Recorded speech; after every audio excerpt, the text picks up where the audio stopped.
Didwe tenzi uwene mtaneni Mundunuri uya weya wangu Unodi saimwi Mundunuri uya Japumuka kure kumakomo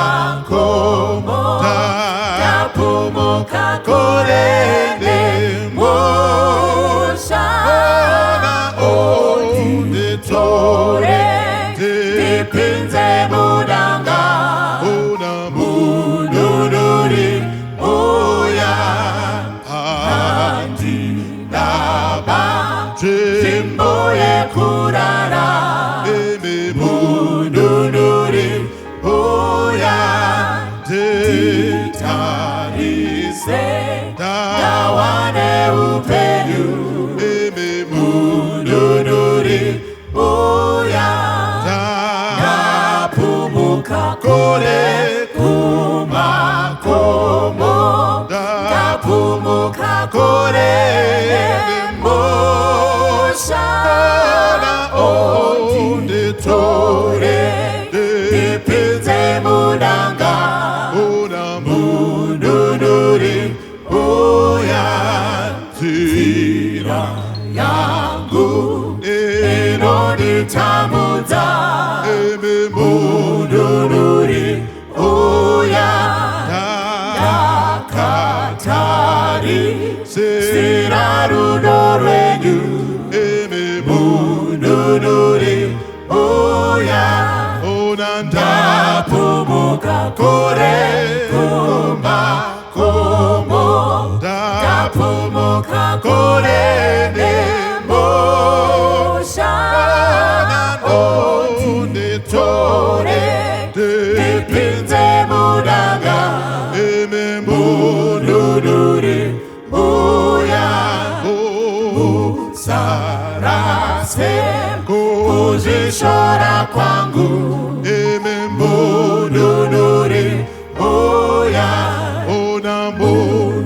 Mundinzwemu kuna mata kwangu Mundunuri uya Ndapumuka kore kumakomo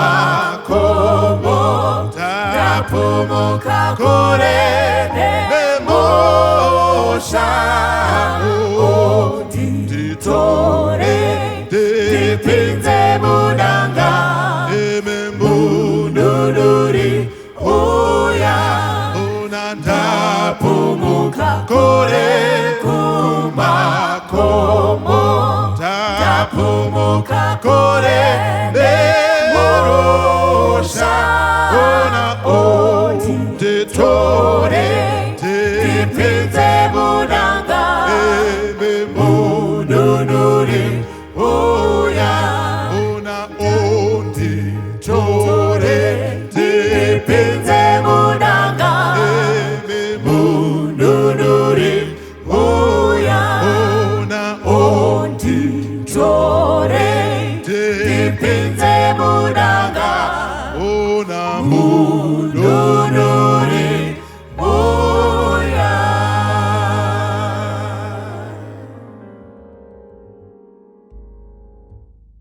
Jesu anotungamira chinyi chandingatsvaka ndingashora mutsa wake achinditungamira ndine runyararo rwake nekugara kwaari ndinoziva kuti iye Jesu anobatsira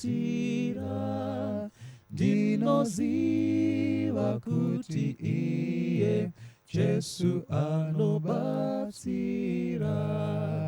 Jesu anotungamira munzira dzangu dzese achindipa tsitsi dzake achindipa upenyu kana nzira ichirema, kana ndava nenyota, kune tsime rine mvura riri padombo iri, kune tsime rine mvura riri padombo iri.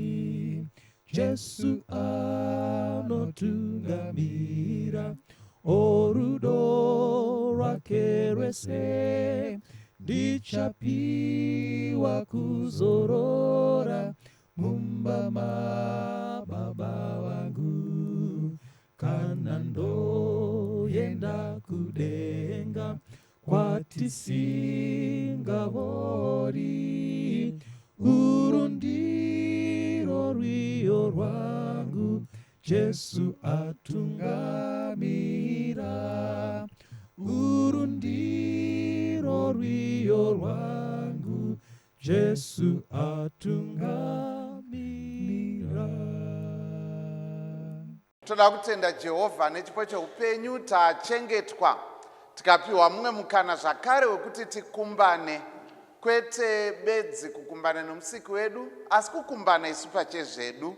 Tiri kutungamirirwa nepfungwa inobva pamunamato mukuru wa10, the Lord's Prayer. Muna Luke chapter 11, zvino akati achinyengetera pane imwe nzvimbo, apedza mumwe wevadzidzi vake akati kwaari, Ishe, tidzidzisei kunyengetera. Chikumbiro chakabva kuvadzidzi.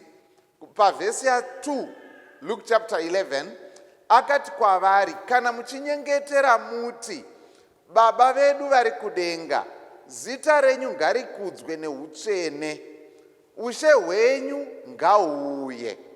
Nhasi takanangana nepari kunzi umambo hwenyu ngahuuye, thy kingdom come. Ndo patiri nhasi. Umambo hwenyu ngahuite sei? Ngahuuye. Ellen White achinyora pamusoro pemunamato mukuru wa10 iwoyu, anonyora achiti mashoko akashandiswa na10 ari nyore zvakadaro zvekuti chero mwanana anokwanisa kuita munamato uyu achitobva kokutanga kusvika kokupedzisira. Asi mashoko iwaya ane hudzamu zvakare neupamhi hwakadaro hwekuti chero vana muzvinafundo weshoko raMwari havagoni kusvika pakuti takwanisa kuunzwisisa tikabvumburudza zvose zvinorehwa nemunamato uyu. Wakadzama zvakadaro.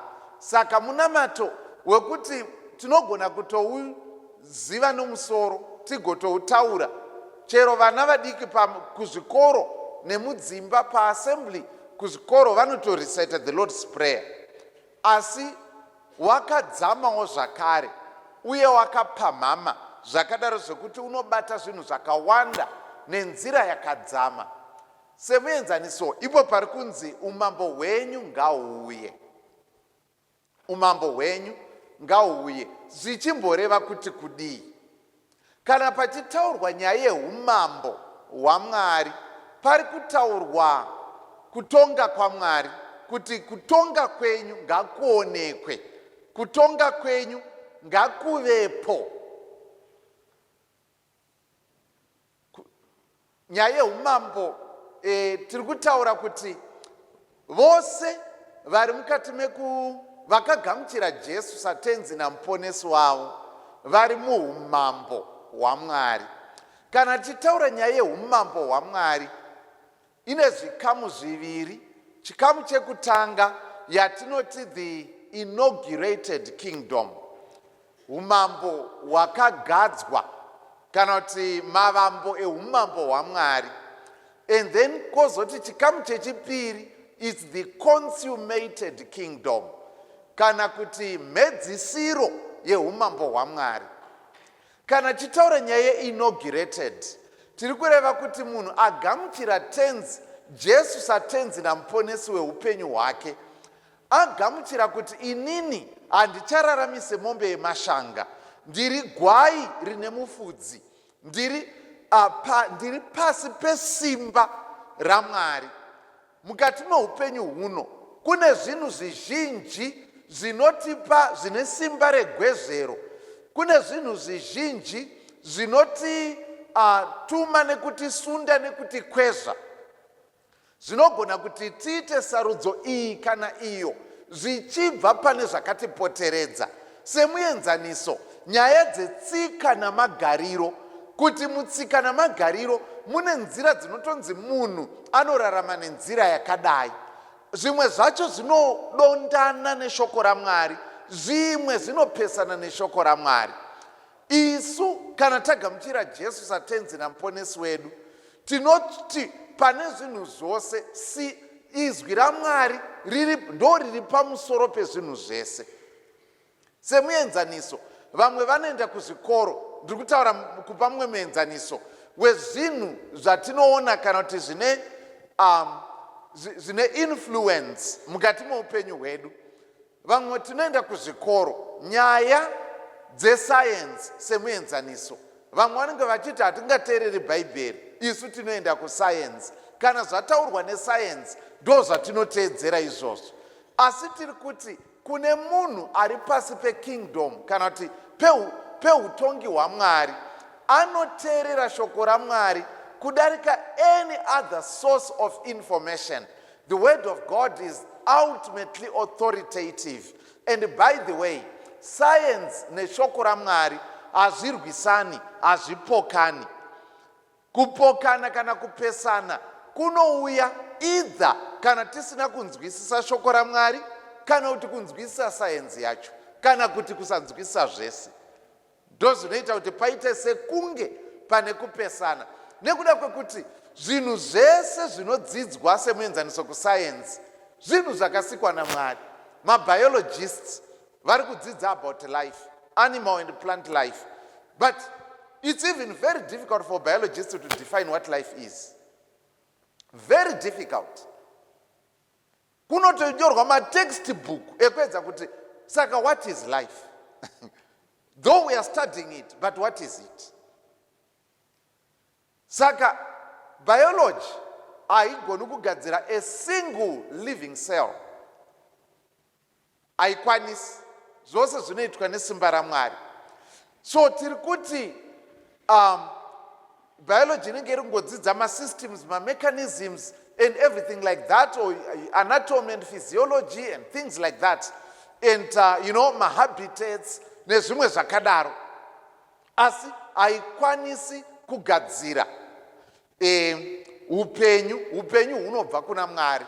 Saka chandiri kutaura ndechekuti vana vaMwari, kana tichitaura nyaya yeinaugurated kingdom, tiri kutaura kuti munhu wese akagamuchira Jesu satenzi namuponesi wako, hauchararami uchiti my life my rules, asi wakurarama kuti Ishe vakudzwe.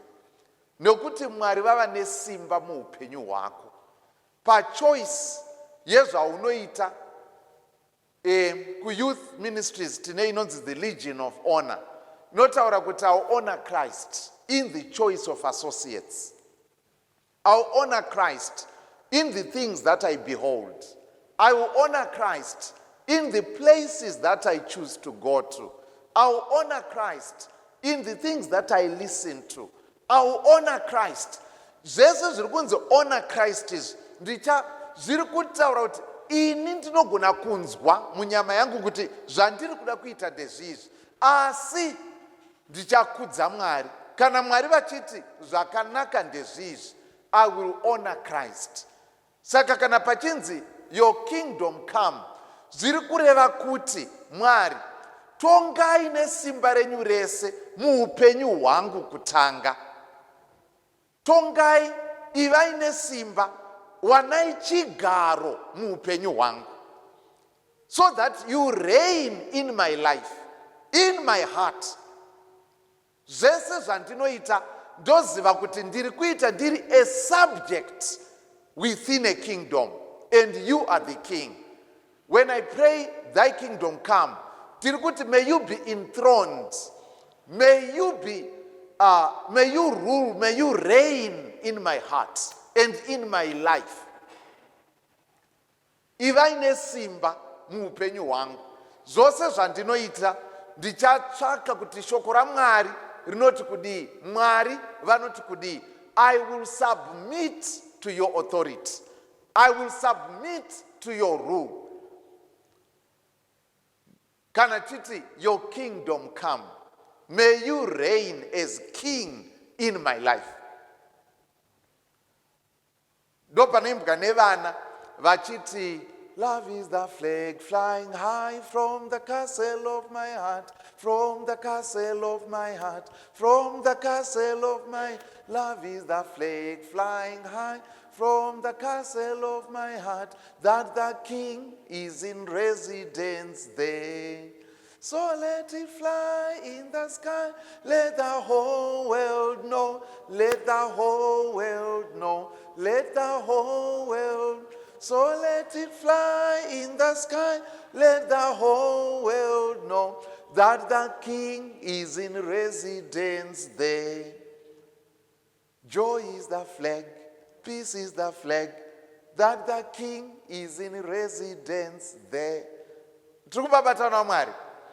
Ndopari kunzi thy kingdom come. Kuti mararamiro andinoita, the joy, the peace, the love that I show, the integrity, the honesty that I show, zvinoratidza kuti the king is in residence. God is enthroned in my life. He is enthroned in my heart. But when he's dethroned, then it's my life, my rules. Hakuna anondiudza kuti kudii. Saka kana pachinzi thy kingdom come, it's a prayer yekuti Mwari ndibatsirei to submit to your authority, to recognize your rule, your authority over my life, over my culture, over whatever source of information around me, over my own preferences. Zvandinonzwa nemanyukunyuku negwezvero remuviri wangu, Mwari ndibatsirei kuti ndisarende my will to your authority. Jesu achinamata anoti, not my will but thine be done. Kwete kuda kwangu asi kwenyu Baba kuitwe. That submission to God's authority. Thy kingdom come. Tirikureva kuti, God, may you reign as a king in my heart, in my life, in my family. May you reign as king. Mararamiro antinoita, mararamiro unoita uri kubasa, mukati memhuri yekwenyu, mukati mecommunity, zvinoratidza here kuti you are under the reign, or that God is enthroned in your heart, in your life. Kabatiro kaunoita muroora. Kune vanhu vanoita nga vakaspecializa kushusha varoora. Kabatiro kaunoita muroora. Mwana wemumwe munhu ko wako kwaari kuenda seri kwechikomo, akanototonheswa sezvaunoita mwana wevamwe, wochizonzwa sei? Kabatiro kaunoita mudzimai wako kanoratidza here kuti you are under authority. Vazhinji nenge chikoti ndini baba pana, ndini musoro wemba. Asi zviri kunzi submit one to another and submit to Christ and one to another. Kana uri baba asina submission to Christ and you want someone to submit to you, you don't become the head, but you become the headache of the family. Zvokuti vanhu vanenge varida kugara vari pamanoroloni nekuda kwako. You are no longer the head, but you are now the headache. Tozeza baba. Asi kana baba ndiri ndakasubmita kuauthority yaKristu, aiwa mai vanenge vachingoimba kunona kakuda Jesu kumu, vachitsvaira pachivanze nekuda kwekuti zviri sweet. Baba moyo wavo wakatovewa nenyasha dzedenga. He has submitted to a higher authority. Asi kana iwo vasiri under any authority, variwo the ultimate, vachitaura kuti pano panotiini. Ndo panobva mahedheki emhuri. Vana vaMwari, Ishe vari kuti umambo hwenyu ngahuuye. Inaugurated kingdom kureva kushanda kwesimba raMwari muupenyu hwako nemuupenyu hwangu. Pamusoro pezvi tobva tataura about the consummated kingdom. Thy kingdom come. Consummated. Saka inaugurated tiri kutotaura zvazviri nhasi muupenyu hwako iweyo nehwangu. Kuti Mwari vari pachigaro here kana kuti pachigaro pane zvimwe zviripo. Maybe pane fashion, maybe pane chiameno. Kana takutaura consummated, takutaura kuuya kwaJesu nembiri. Takutaura kuuya nengirozi dzedenga. Hwamanda ichirira, vakafa muna Kristu vachimuka, nyika ichitatarika sechidhakwa, gungwa richizengaira sezifa romukaka. Ishe pavachauya kutora vakaita kuda kwavo. Iyoyo ndo inonzi consummation, the consummated kingdom.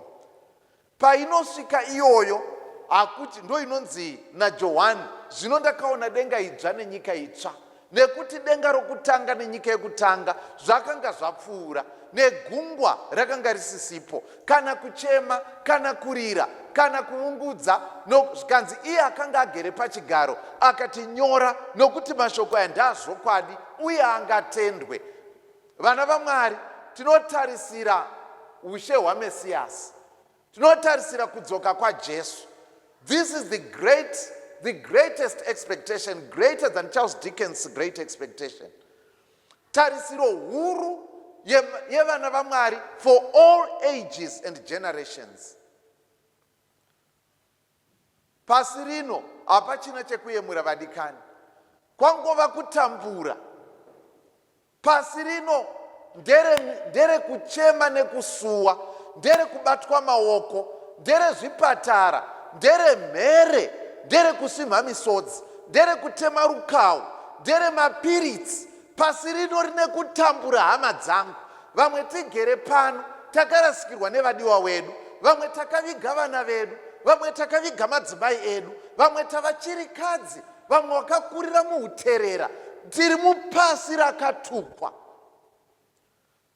Kune hondo, kune mafashamu, kune moto inoparadza, kune mbavha namakororo, kune tsaona. Aiwa kani, rufu runoita mutema rege wembada, tichitwa chamutege mutambo wepamabwosi namuto, runotora nemhando dzese. Ende harufi rwakaita uzeza kana ugugu, haruna basa kuti wakadzidza zvakadini kana kuti une mari yakaita sei. Rufu rwuri kubata ushe pakati pedu. Avadikani, tinotarisira musha unouya, tinotarisira musha uri nani. Pasi rino taneta kugomera, taneta kubatwa maoko, taneta kuviga hama neshamwari.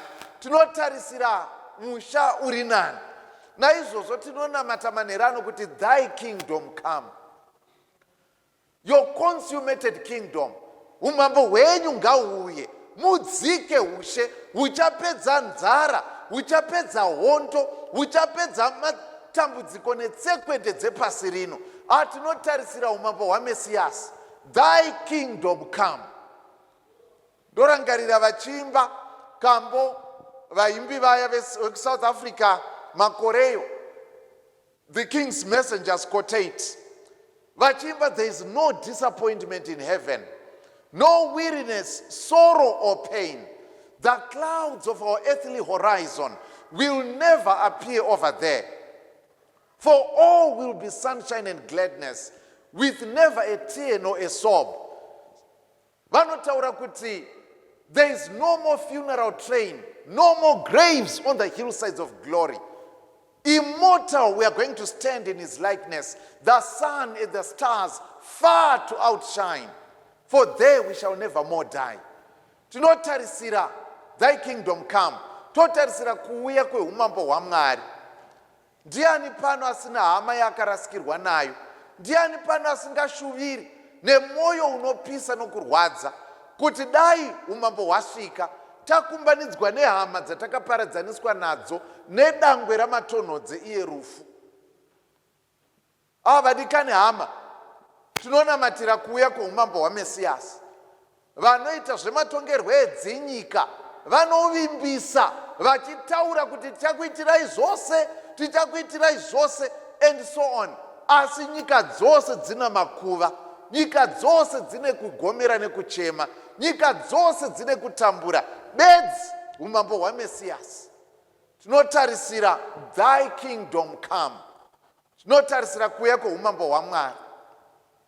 Pokupedzisira umambo hwaMwari huchiuya, umambo, Jesu anotaura kuti kuna John chapter 14, moyo yenyu ngairege kumanikidzwa.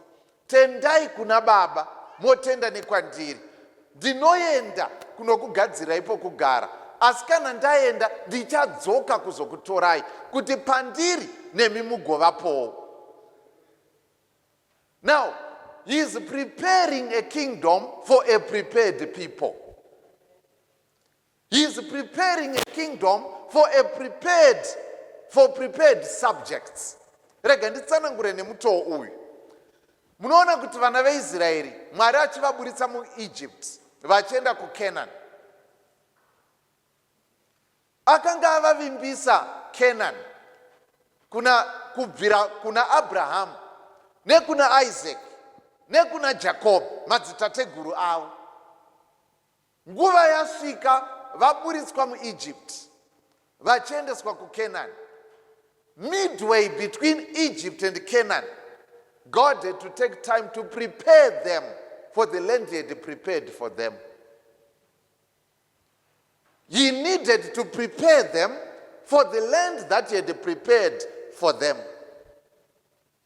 Saka munoona kuti pagomo reSinai, Mwari vanosangana nevana veIsraeri, vovapa the kingdom life. Vanopiwa ma-rules and regulations, ma-laws and bylaws. Vanoudzwa kuti nyaya dzeagriculture munoita so, mbesa idzi nedzidzi hadzisanganiswi. Vanoudzwa nyaya dzamapfekero, vanopiwa ma-dietary laws, vanopiwa ma-health laws, nyaya dzema-quarantine, vanopiwa zvose, vopiwa the moral law, 10 commandments, vanopiwa so many things. All those were meant to prepare them for the land he had prepared for them. Nokuti hazvaita kuti vanhu vasina kugadzirirwa vapinde munyika yagadzirwa. Saka Mwari vanotora nguva yekuvagadzirira kuti vagokwanisa kupinda nokugara nokuchengetedza nyika yavakanga vagadzirirwa. Vadikani, God has prepared for us the heavenly Canaan. But before we enter it, he needs to prepare us. Do parikunzi thy kingdom come, the inaugurated kingdom. Kudzidza kurarama, the kingdom life, tiri muupenyu huno. Kana uchitarisa maridzo yaJesu pagomo, the Sermon on the Mount, ine zvakawanda zvinotoredzera zvakaitwa pagomo reSinai. Jesu paanopa maridzo yepagomo, he is giving kingdom values. Kuti kune vagamuchira ushe hwaMwari muupenyu hwavo, this is how you live. Potaurwa, blessed are the meek, blessed are all those beatitudes. Kana munhu akarowa kune rumwe rutivi, mupe rumwe rutivi. Those are kingdom values that are being taught. So it's as if Jesus is another Moses leading another Israel to the heavenly Canaan. But as you are getting ready for the heavenly Canaan, you need to have these values.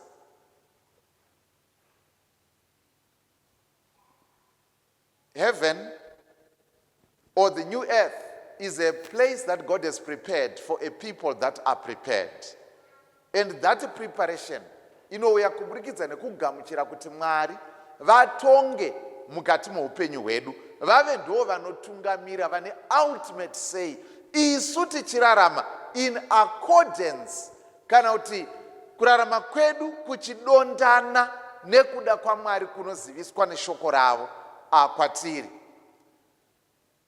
So vana veIsraeri pahalfway house paMount Sinai vanopiwa the kingdom values. Ndokubva vaudzwa kunzi, if you don't live according to this, I'm going to kick you out of that land of Canaan. And for sure they were kicked out. Mwari vakavaudza, kana musakateerera saizvozvi hamungapindi. Vadikani, Mwari vanoda kuti tose tiponeswe. Asi denga, kupinda denga would be hell for someone who is not prepared, who has not accepted the inaugurated kingdom to reign in their life, to prepare them for the prepared place. It will be hell. Kunyangwe rakanaka zvakadaro, it will be hell. Ndine imwe hama some years ago, sometime in the mid-90s, so vakakurawo, in fact vakakurawo kukura kwavakaita under different circumstances and so on and so on. Ndobva pazomboita nguva yekuti vakashanyira imwe hama muGreendale muno. Munoziva kuti munhu akanzwa ari so out of place and so uncomfortable, akakumbira kuti ndokumbirawo kuti ndibve pano, because the place was just overwhelming kwaari. It was too overwhelming. It was too organized, too polished than the rough and tough life that they were used to. So it was miserable. In fact, just about 2 days ago, I met that person, and they are still talking about it in 2025. This is something from 1995. And they're still talking about it. How uncomfortable. It was just too nice for what they were used to. So much that they were so uncomfortable. And it was a huge relief when they finally were able to leave and go back to what they were used to. Mwari vangade kuti tese tiponeswe, asi kune vasina kubvumira kuti denga rivagadzirire nzvimbo yakagadzirwa. Heaven will be like hell. Saka Mwari anotoziva kuti uyu zvitori better aende hake the other side. Are much more at peace than to be in the prepared place when they have not been prepared. Dai Mwari vatibatsira, tatendera kuti tigadzirirwe, tigamuchire kugadzirwa nekugadzirirwa nzvimbo yakagadzirwa. The place that God has prepared for us. And this is our prayer. Manheru ano, thy kingdom come. Umambo wenyu ngauye. Umambo wenyu ngauye. Zvatiri kureva, zvinorehwa neshoko raMwari. Ivai Mwari muupenyu hwangu. Zvose zvandinoita zvisabva mukufunga kwangu kana mutsika namagariro kana kudini. Kunyange mutsika namagariro muine zvinhu zvakanaka zvakawanda. Asi pane zvimwe zvinopesana neshoko raMwari. Nokumbira kuti Mwari muve ndimi mune simba mukati muupenyu hwangu.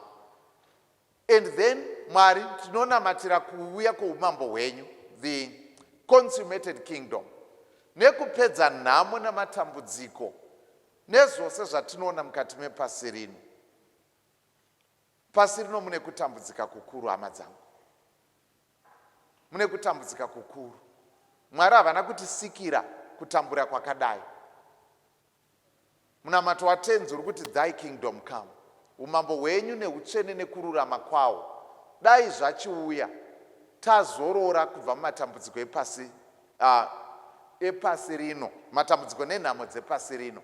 Ndo munamato watinawo, thy kingdom come. Umambo hwenyu ngauye kutanga muupenyu hwangu. Tevere umambo hwenyu ngauye pakuuya kwatenzi kwechipiri.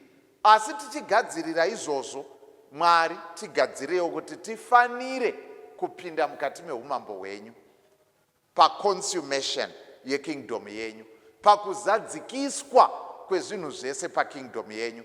So ndokunamata kwatinako. Jehovha muri kumusoro kudenga, mbiri nekukudzwa neutsvene tinounza kwamuri, nekuti ndimi makafanira kurumbidzwa Ishe. Kunyange mugere muchadzera chechiedza chisingakwanise kusvikirika, munorereka nzeve yenyu kunzwa minamato inobva pamiromo yedu isakarurama. Kunyange muine zviuru nezviuru nemazana nemazana engirozi dzinokurumbidzai zvakaperera, asi zvinokufadzai Mwari kunzwa minamato inobva panyika, nekuda kwekuti iri kubva kuvanhu vamakadzikinura mukatenga nemutengo unokosha.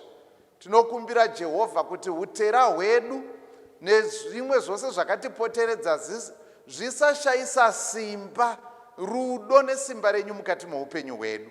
Tinokumbira kuti torai chigaro, mugare mukati mehana dzedu, mubate ushe mukati meupenyu hwedu.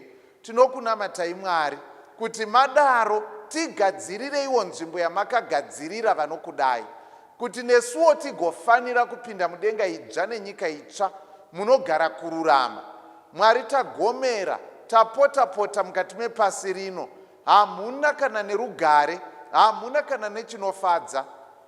Nhasi tinofara, asi mangwana tiri pakuchema. Tinokumbira Ishe kuti tipinzewo munyika yakaonekwa naJohani paakati ndakazoona denga idzva nenyika itsva, nekuti denga rokutanga nenyika yekutanga zvakanga zvapfuura, nekuchema kana kurira pakanga musisina. Tinonamata Mwari kuti tiperekedzei tose sesangano pamwe nemhuri dzedu. Tinonamatira nevose vachasvikirwa neshoko iri kuburikidza neushumiri hwedu, vagadzirirwe, tose tigadzirirwe kupinda mukati meumambo hwenyu. Tinokunamatai Jehovha, manzwa kukumbira kwevana venyu manheru ano, manzwa kukumbira kwesangano renyu. Isu tine utera mukati medu, asi tinoziva kuti mweya wenyu achibata mukati medu achatipa simba rekurarama sezvamunoda. Nevanotiona vagoti ava vanorarama nenzira yakasiyana, nekuti tinorarama zvehumambo tiri munyika yakatukwa, tichitarisira nekumirira umambo hwaMesiyasi. Batai ushe, gadzwai mukati meupenyu hwedu. Tinokunamatai, tinokutendai muzita raIshe wedu Jesu Kristu. Amen. It's my name written there. Tenzi andinangise fumate pasipo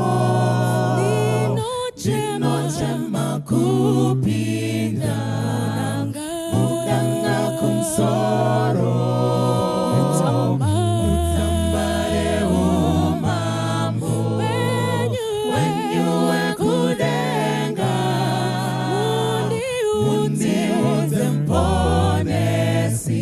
kutinda kanyorwa kuziva kutinda kanyorwa mutsamba yeupenyu herenda kanyorwa kuziva kutinda kanyorwa mutsamba yeupenyu herenda kanyorwa. Ikamala milipali, ikamala milipali, ikamala mi. Oh oh oh oh oh, ikamala milipali.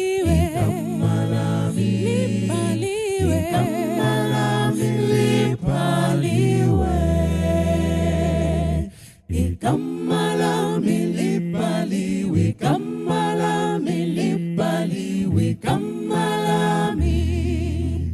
Oh oh oh oh oh, ikamala milipali, we kamala mi. Kamala milipali, we.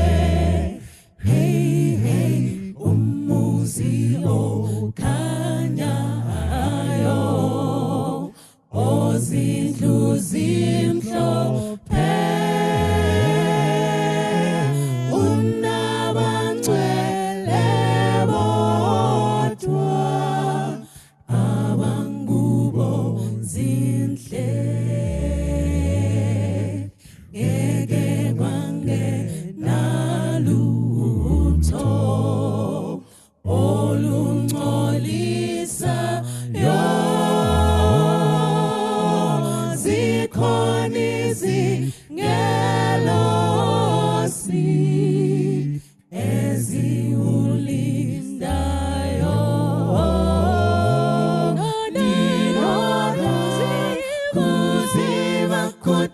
tinda kanyorwa mutsamba yeupenyu herenda kanyorwa ndinoda kuziva kutinda kanyorwa mutsamba yeupenyu herenda kanyorwa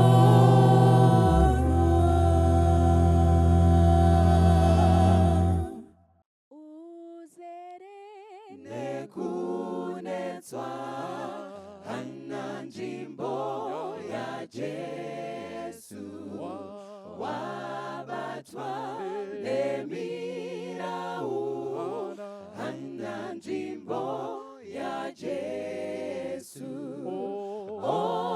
amire pamsiwo gugudza munzwe onyengerera hana nzvimbo yaJesu unopambadza nguva hana basa raJesu usapambadza simba hana basa raJesu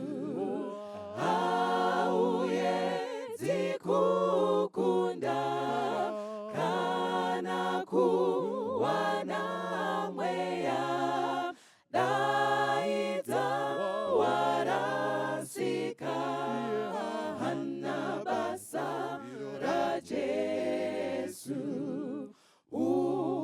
unotsvaka upfumi hana nguva yaJesu